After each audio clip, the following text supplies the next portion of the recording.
Vissuð þið að loftkælingin ykkar eins og lítil töframaður?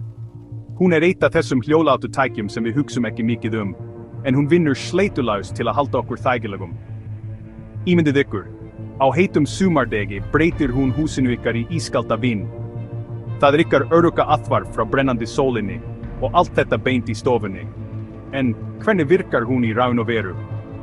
Við skulum komast að því á einfaldan og skemmtilegan hátt.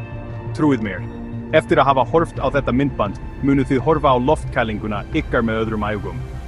Því stóra málið þetta, loftkælingin ykkar framleiðir ekki kalt loft. Furðulegt, ekki satt? Flestir halda að hún virki eins og ísskápur, sem einfaldlega kælir hluti, en það ekki alveg rétt. Ótrúlegt, ekki satt?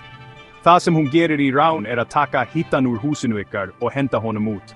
Hún eins og faglegur hitafjarlægir, sem vinnur hljóðlega á meðan þið slappið af.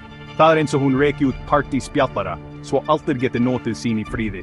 Og satt best að segja, enginn vil partíspjallara, sérstaklega þegar kemur að hita. Allt byrjar með töfraefni sem kallast kælimiðilsgas.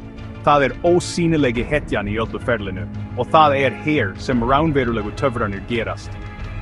Þetta efni flæðir inn í loftkælingun ykkar í lokuðu kerfi, eins og sameinda kappakstursbraut. Það alltaf á hreyfingu, breytir ástandi og vinnur sitt verk. Í einum hluta hringrásarinnar, inni í húsinu ykkar, gleypir kælimiðilsgasið hita úr loftinu. Hugsið það sem svamp sem gleypir allan óæskilegan hita. Á þessu stigi það ennþá fljótandi, kalt og tilbúið til verks, en bráðum mun það hitna, bókstaflega. Hítinn breytir því í gas. Undur vísindana. Þessi ástandsbreyting upphaf raunverulega töfra. Síðan fer kælimiðilsgasið, nú fullt að hita, í útihlutan sem við köllum þéttinn. Já, þennan stóra kassa með viftunni fyrir utan, nálægt húsinu ykkar. Það eins og hvíldarstaður fyrir kælimiðilsgasið. Hér gasinu þjappað saman, ímyndið ykkur að þið séuð að kreista blautan svamp. Aðeins í þessu tilfelli þið að kreista hitan. Vegna þessa hitnar kælimiðilsgasið mjög mikið. Það eins og að auka þrýstingin í hraðsuðu potti. Það losun orku. Viftan blæs lofti yfir það og losar þannig innilokan hita út í andrumsloftið. Þess vegna finnið þið heitt loft nálægt þéttinum á heitum degi. Og svo kólnar kælimiðilsgasið, verður aftur fljótandi, og hringrásing byrjar aftur. Þetta endalaus hringrás skilvirkni. Hiti úti, kuldi inni. Þetta kælihringrásin.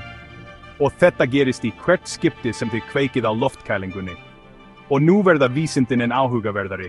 Engar áhyggjur. Allt ferlið fullkomin blanda af verkfræði og eðlisfræði.